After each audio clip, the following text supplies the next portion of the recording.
नमस्कार दोस्तों। कैसे हैं आप सब लोग। आज हम आपको लेके आए हैं गारो, जो कि क्लास से 7th है, हिंदी दूरवा से, जो कि छठा पाठ है। तो आई होप दोस्तों ये सेशन बहुत ही मस्त होने वाला है। और आइए चलते हैं गारो नामक पाठ पे। सबसे पहले जानते हैं इसके जो क्वेश्चन आंसर्स और शब्दार्थ जो बनते हैं इस पाठ के। बहुत ही अच्छा पाठ है जो कि एक लोक कथा पर आधारित है। आइए चलते हैं सबसे पहले इसके शब्दार्थों पर। तो इसमें सबसे पहले जो शब्दार्थ दिया है स्वभाव। स्वभाव मीन्स होता है व्यवहार। क्या स्वभाव? स्वभाव मीन्स क्या होता है? व्यवहार। सुदूर। सुदूर मीन्स होता है बहुत दूर। सुदूर मीन्स बहुत दूर। विषम। विषम मीन्स होता है कठिन। कठिन। विषम मीन्स कठिन।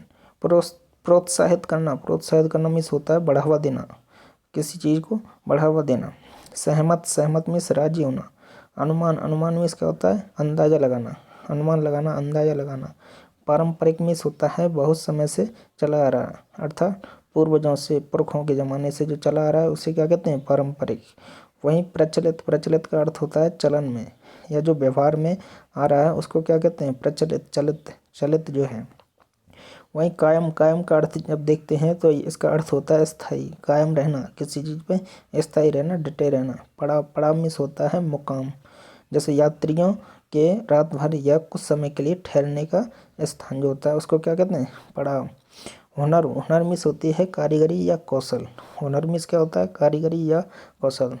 तो आई होप दोस्तों ये शब्दार्थ जो हैं इस पाठ के, जो कि गारो नामक एक लोक कथा है, इसके शब्दार्थ आपको समझ में आए होंगे। तो चलते हैं कुछ इम्पोर्टेंट प्रश्नों पर। इसके बाद हम इस पाठ के बारे में जानेंगे। और इस पाठ के जो क्वेश्चन आंसर हैं इनको पढ़ करके, इस पाठ के जो क्वेश्चन आंसर हैं आप अपने आप ही 100% श्योरिटी देता हूँ कि ये आप अपने आप ही करने लगेंगे। तो सबसे पहला जो प्रश्न है, पढ़ो और समझो। जन। जन प्लस जाति। जन प्लस जाति, इसका क्या अर्थ होता है? जनजाति। शांति प्लस प्रिय, क्या होता है? शांति प्रिय। महा प्लस पुरुष, महापुरुष। मित्रता प्लस पूर्ण, मित्रता पूर्ण। दूसरा जो क्वेश्चन है, पाठ संबंधी प्रश्न आएंगे इसमें। सबसे पहला, पाठ के आधार पर गारो जनजाति के बारे में कुछ पंक्तियां लिखो। गारो जनजाति क्या होती है ये पढ़ेंगे अभी। गारो लोग एक स्थान पर क्यों बस जाना चाहते थे ये भी आप समझ सकेंगे। तीसरा जो क्वेश्चन है, जापा, जलिनपा और सुकपा बुंगपा का नाम आदर से क्यों लिया जाता है। और ये जो पाठ है दोस्तों, इसमें लास्ट ईयर जो क्वेश्चन पेपर था उसमें से एग्जाम बना था, इसलिए यह पाठ जो है बहुत ही ज़्यादा इम्पोर्टेंट है, महत्वपूर्ण है। नेक्स्ट तीसरा जो क्वेश्चन है इसका जो का है कि जंगलों से हमें कौन कौन सी चीज़ें प्राप्त होती हैं, ये सब आप जानते ही हैं। वहीं दूसरा जो है, गारो पहाड़ किस प्रदेश में है, मानचित्र पर उस प्रदेश का नाम लिखिए, है ना। ये सब हम जान सकेंगे अभी। और नेक्स्ट है, अपने प्रदेश या किसी अन्य राज्य की किसी जनजाति के बारे में पता करो और उसके बारे में अपनी कक्षा में बताइए। तो नेक्स्ट है, यह पाठ एक लोक कथा पर आधारित है। अगर तुमने कभी कोई लोक कथा सुनी है तो लोक कथा का मतलब क्या होता है? ये लोक की कथा, या लोक क्या है? जगत, संसार। लोक किसे कहते हैं? जगत या संसार को। तो इसकी जो कथा मीन्स क्या है? कहानी। कथा मीन्स कहानी। तो इस संसार में जो कहानी होती है, यह हकीकत की है। कहानी दो प्रकार की होती है, एक तो हकीकत और एक होती है काल्पनिक, बनावटी। तो यह क्या है? एक हकीकत कहानी पर आधारित एक गारो नामक एक लोक कथा है ना। तो उसमें क्या है, अभी हम इसके बारे में विस्तृत अध्ययन करेंगे, डिटेल से जानेंगे। तो नेक्स्ट है, बार बार बोलो। वर्षों तक इस प्रकार की यात्रा होती रही। वर्षों तक इस प्रकार की यात्रा होती रही। वर्षों तक इस प्रकार की यात्रा होती ही रही। नीचे लगे वाक्यों में सही जगह पर ही का चिन्ह लगाना है। क्या है? ही लगाना है। कि सुबह सुबह तक पढ़ती रही, तो पढ़ने के बाद क्या लगाएंगे? पढ़ती ही रही, है ना, यहाँ पे आ जाएगा। नेक्स्ट है, यह पंखा हमेशा आवाज़ करता रहता है। तो यह पंखा हमेशा आवाज़ ही करता रहता है ना, ऐसे लगाएंगे ई को। नेक्स्ट है, गारो लोगों का खानाबदोश जीवन कई सालों तक चलता रहा। तो कई सालों तक ही चलता रहा, तक ही यहाँ पे आएगा, तक ही यहाँ पे आएगा। तो वहीं नेक्स्ट है, सुशील थक कर सो गया। सुशील थक कर सो ही गया, ऐसे बोलेंगे। 2 घंटे बाद बस चल पड़ी। तो 2 घंटे बाद ही बस चल पड़ी, कहाँ पे आएगा? यहाँ पे। ये यहाँ पे। नेक्स्ट है सा। 3 प्रकार के सा है ना। तो इसमें कौन सा सा आएगा ये हम देखेंगे। जैसे विषय लिखते हैं किस प्रकार से, तो ये वाला आएगा विषय। विषय में क्या आएगा, पेचरम सा वाला, ये इसका पा होता है वो बीच में से कटा हुआ होता है।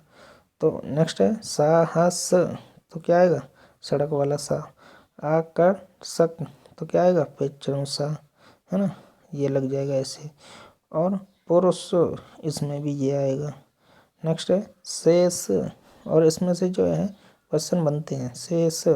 वहीं क्या होगा, विष, क्या होगा, विषमिस क्या होता है, जहर। वहीं क्या होगा इसमें, विषम, क्या आएगा, विषम, तो पेचरम सा आएगा इसमें भी। वहीं इसमें कौन सा सा आएगा, सा। शत्रु, क्या हो जाएगा, शत्रु। इसका क्या हो जाएगा, षट कोण। और ये क्या हो जाएगा, वर्षा, क्या लगा है, सा, तो वर्षा। इस प्रकार से बनाएंगे इसे। वहीं ये भी क्या हो जाएगा, वर्ष, क्या हो जाएगा, वर्ष, वर्ष, सॉरी, क्या हो जाएगा, वर्ष। इस प्रकार से बनेगा ये भी। नेक्स्ट है समुद्र, तो हमें क्या है, इन अक्षरों को ऐड करना होता है इनमें। वहीं क्या है, सहज, सहज, सहज मीन्स क्या होता है, आसान। आई होप दोस्तों समझ रहे होंगे आप। तो नेक्स्ट चलते हैं 7वें क्वेश्चन पर। यह कहता है कि इन शब्दों की रचना कीजिए। जैसे सामाजिक शब्द बनाया, पारंपरिक शब्द बनाया। अब ये शब्द क्या है, एक या तद्धित प्रत्यय लगाकर बनते हैं। तो प्रत्यय क्या होता है, पीछे लगाते हैं। जैसे ये शब्द दिया क्या, सामाजिक, है ना। तो समाज, सामाजिक शब्द है, क्या शब्द है, सामाजिक, ये वाला, है ना। तो इसमें पीछे जो शब्द लगा है और आगे जो शब्द लगा है, तो आगे वाले शब्द को अलग करेंगे, क्या होगा, समाज, है ना। समाज से क्या बना, समाज प्लस एक, तो क्या बना, सामाजिक, क्या बना, सामाजिक। तो ये पीछे जो लगा है एक, तो ये क्या है, प्रत्यय कहलाता है। क्या कहलाता है, प्रत्यय कहलाते हैं। जैसे एक हो गया। ऐसे ही इसमें क्या है, पारंपरिक, तो परंपरा अलग हो जाएगी, क्या हो जाएगी, परंपरा से अलग बना शब्द, क्या बना, परंपरा। परंपरा अलग शब्द बना, प्लस एक लगाएंगे, ये क्या है, प्रत्यय है। ये मूल शब्द होता है, तो ये क्या होता है, प्रत्यय। तो परंपरा प्लस एक क्या बना, पारंपरिक। इस प्रकार से ऐसे शब्दों को देखते हैं। प्रत्यय क्या है, पीछे जो शब्द लगते हैं किसी भी शब्द के अंत में या पीछे लगकर जो अर्थ बना देते हैं उसका अलग, तो उसको क्या कहते हैं, प्रत्यय कहते हैं। ठीक है, आई होप दोस्तों आपको समझ में आ रहा होगा। आइए चलते हैं और पाठ को अच्छी प्रकार से समझेंगे। और बहुत ही इंटरेस्टिंग पाठ जो है गारो, यह क्या है, एक कहानी है। क्या है, एक कहानी है। तो इसको समझेंगे और आसानी से जो आपकी समझ में आने वाला है। गारो क्या होती है, एक जनजाति थी। गारो क्या है, जनजाति होती है एक, है ना। तो इन जनजाति अब पढ़ते हैं इसके बारे में डिटेल से कि मेघालय राज्य की एक प्रमुख जनजाति है गारो। क्या, मेघालय राज्य की एक प्रमुख जनजाति है, कौन सी, गारो। कहाँ की, मेघालय की। ठीक है, गारो लोग स्वभाव से ही शांति प्रिय, उनकी ये विशेषता है। किसकी, गारो लोगों की, स्वभाव से शांति प्रिय, परिश्रमी और प्रकृति को प्यार करने वाले होते हैं। किसको, प्रकृति को। और इसी गारो समाज के 2 महापुरुष हुए जिनके नाम थे जापा जलिनपा, ये इसका नाम है, जापा जलिनपा और सुकपा बुंगपा, ये 2 नाम थे। ये उस समाज के महापुरुष कहलाते थे। कहाँ पे, मेघालय राज्य में। तो क्या हुआ, जापा, इसी गारो समाज के जो महापुरुष थे जापा और जलिनपा, तो गारो समाज इन 2 महापुरुषों को बड़ी श्रद्धा से, मतलब श्रद्धा में से होता है, आदर से याद करता था। और गारो लोग मेघालय में कैसे बस गए, इसके बारे में एक कहानी है। कहानी प्रचलित है, प्रचलित में चलन में है, अर्थात प्राचीन काल से ही चली आ रही है। कहा जाता है कि हजारों साल पहले, कितने हजारों साल पहले गारो लोगों के जो पूर्वज थे, पुरखे, या कह सकते हैं प्राचीन जो लोग थे, तो चीन और तिब्बत इसकी ओर सुदूर घाटियों में इधर उधर भटकते रहते थे। तो चीन की घाटी और तिब्बत की जो घाटी थी उनमें ये लोग थे गारो, तो इनके जो पुरखे थे दादा बाबा, तो ये भटकते रहते थे और खाने पीने, जहाँ खाने पीने का साधन मिल जाता वहाँ रुक जाते थे। कौन? ये गारो लोगों के पूर्वज। जब भोजन की कठिनाई होती तो ये नए स्थानों की खोज में निकल पड़ते थे, अर्थात एक स्थान को छोड़ देते थे, दूसरे स्थान पर आ जाते थे। और यह खानाबदोश जीवन, इस प्रकार का जो जीवन था उनका, कब तक चलता रहा होगा, कुछ सही सही नहीं कहा जा सकता। अर्थात कई हजारों साल पहले की बात है। और ये कब तक चला पता नहीं। भोजन की तलाश में भटकने के अतिरिक्त गारो लोगों को विषम मौसम में, अर्थात कठिनाई भरा मौसम, विषम में इसका होता है कठिनाई भरा मौसम और जंगली जानवरों का सामना भी करना पड़ता था। तो जंगलों में ये लोग रहते थे, है ना। जंगलों में क्या करते थे, जंगलों से अपना जीवन यापन ये किया करते थे, इस प्रकार के जो लोग होते थे। तो इस कारण गारो लोग बहुत परेशान होते थे। क्या? बहुत ज़्यादा दिक्कतें, बहुत ज़्यादा परेशानियाँ उन लोगों को आती थी। तो उन्हीं दिनों गारो समाज में जापा जुलिनपा और सुकपा बोंगपा, जापा जुलिनपा, सुकपा बोंगपा, ये दो नाम थे, इनका जन्म हुआ था। तो इन दो महापुरुषों ने अपने लोगों की परेशानियों को देखा और समझा। दोनों ने गारो लोगों को उस विषम परिस्थिति से निकालकर कहीं अच्छे स्थान पर ले जाने का फैसला किया। अब जो लोग थे दो, जापा जुलिनपा बोंगपा सुंगपा, है ना, तो इन्होंने क्या किया, ये अच्छे समझदार हो गए, है ना, थोड़ा बहुत समझने लगे, जानने लगे। तो इन्होंने अपने लोगों को क्या है वहाँ से बाहर निकालने का प्रयत्न किया। तो दोनों महापुरुषों ने गारो लोगों को एकत्रित किया और उन्होंने बताया कि उन्हें एक सुंदर स्थान पर ले जाएंगे। गारो लोग उनका बहुत सम्मान करते थे। सभी लोगों ने इसकी बात, उनकी जो बात थी, मान ली। कहा जाता है कि जलिनपा और बोंगपा इतने निडर, निडर मीन्स जो डरे नहीं, और प्रभावशाली, इफेक्टिव व्यक्ति थे, पुरुष थे, पर्सन थे, कि जंगलों के खूंखार जानवर भी उनकी आहट या आवाज़ सुनकर भागने लगते थे। अर्थात वो जंगल जो आदिवासी लोग होते हैं गारो जनजाति के, वो ऐसी आवाज़ निकालते थे जिससे कि जानवर भी डर जाते थे। और वे भयंकर तूफान में भी सही मार्ग और दिशा का पता लगा लेते थे। अर्थात वो इतने समझदार थे कि दिशा का ज्ञान भी होता था उन्हें कि हमें किस तरफ है, किस तरफ जाना है, कहाँ पे हमें रहना है, कहाँ पे हमें बसना है, इस प्रकार। तो रात में भी उन्हें अपने साथियों का मार्गदर्शन करने में कभी परेशानी नहीं होती थी। अर्थात रात या दिन वो कोई परेशानी उनके सामने नहीं आती थी। तब क्या हुआ, अपने सहज बोध और विवेक द्वारा, मतलब उनका बोध क्या, ज्ञान, विवेक, बुद्धि शक्ति द्वारा वे अपने आने वाले संकट का पूर्वानुमान मिस होता है, पहले से ही किसी चीज़ का अनुमान लगाना। तो पूर्वानुमान कर लेते और अपने साथियों को मुसीबतों से या परेशानियों से बचा लेते थे। कौन? जापा और जलिनपा। समझ में आ रहा ना। तो इस तरह क्या सारे गारो एक साथ हिमालय की तराई को पार करते हुए ब्रह्मपुत्र नदी घाटी की ओर बढ़े।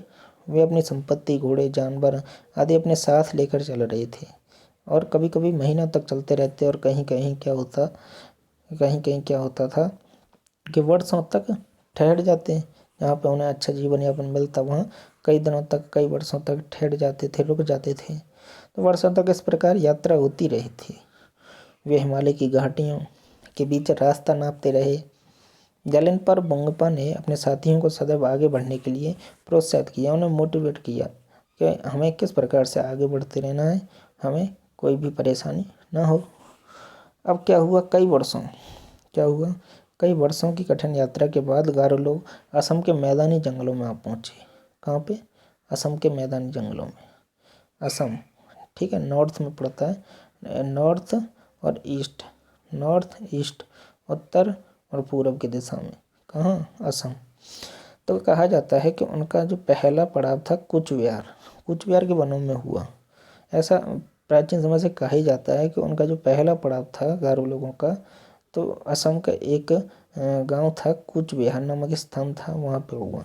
तो कूच बिहार पर उन दिनों असम के राजा का अधिकार था, वहाँ का जो राजा था उसका अधिकार था।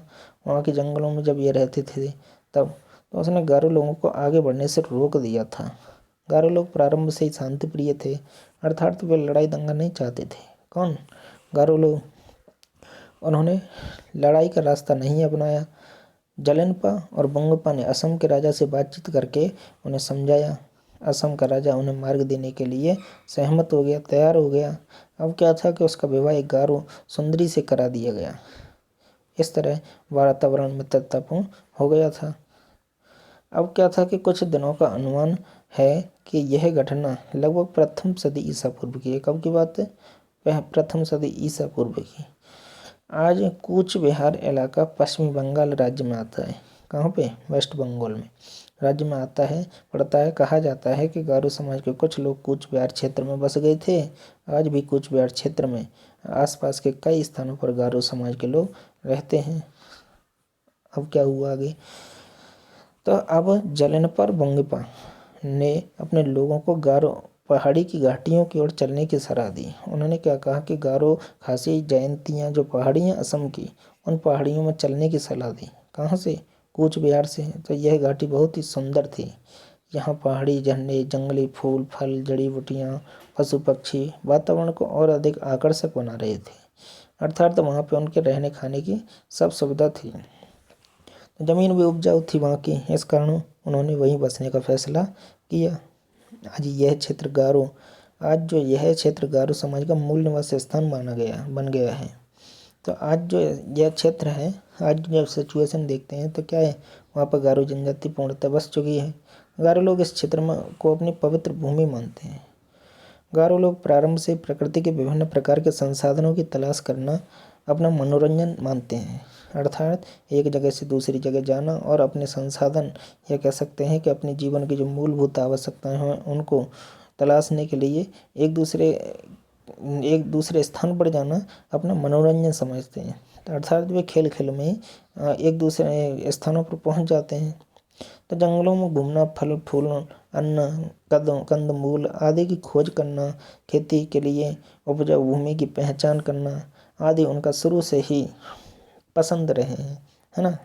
आज भी गारो लोगों ने अपने पारंपरिक अर्थात परंपरा जो प्राचीन समय से चला रहा है उस हुनर को कायम रखा है, अर्थात बनाए रखा है उन्होंने। तो गारो समाज और गारो संस्कृति भारत का गौरव है। गारो समाज आज भी जलिनपा बोंगपा को बड़ी श्रद्धा और आदर से याद करते हैं। अर्थात इस पाठ में हमें क्या मिला कि जो गारो समाज के जो दो व्यक्ति थे, उन्होंने जो आदिवासी जनजाति थे, है ना, वे क्या थे कि अपने बातों से ही हल लिया करते थे। वे बहुत शांति प्रिय होते थे। तो इस प्रकार से जो इनका जो जीवन होता है इस प्रकार के लोगों का, है ना, तो बहुत ही घुमक्कड़ प्रकृति का होता है। ये एक स्थान से दूसरे स्थान पर जंगलों में रहने लगते हैं। और ये आदिवासी जो लोग हैं आज कहाँ बस गए? गारो जो पहाड़ी है, गारो पहाड़ी, उसके जंगलों में इन्होंने अपना मूल निवास स्थान बना लिया है। तो आपको समझ में आया होगा, समझ रहे हैं ना। और तो अगर आपको ये पाठ अच्छा लगा हो, है ना, और समझ में आया हो तो इसको चैनल को सब्सक्राइब करें। जिन मित्रों ने या जिन फ्रेंड्स ने अभी तक चैनल के बारे में पता नहीं है, या तो आप उनको शेयर कीजिए, लाइक कीजिए इस चैनल को, और सब्सक्राइब करें। और अन्य अपने मित्रों से भी सब्सक्राइब करवाएं, जिससे कि जो मैं नेक्स्ट पार्ट जब डालूँगा तो नोटिफिकेशन जो आएगा उस बेल आइकन को अभी दबा लें, जिससे कि नोटिफिकेशन तुरंत आपके फ़ोन पर ही आएगा। और इस पार्ट को समझ सकते हैं। हर एक पार्ट जो इस प्रकार का होता है जो कि आपकी समझ में नहीं आता, और समझ में नहीं आए तो कमेंट बॉक्स में कमेंट करें, ठीक है। ओके, शेयर करें, लाइक करें। धन्यवाद।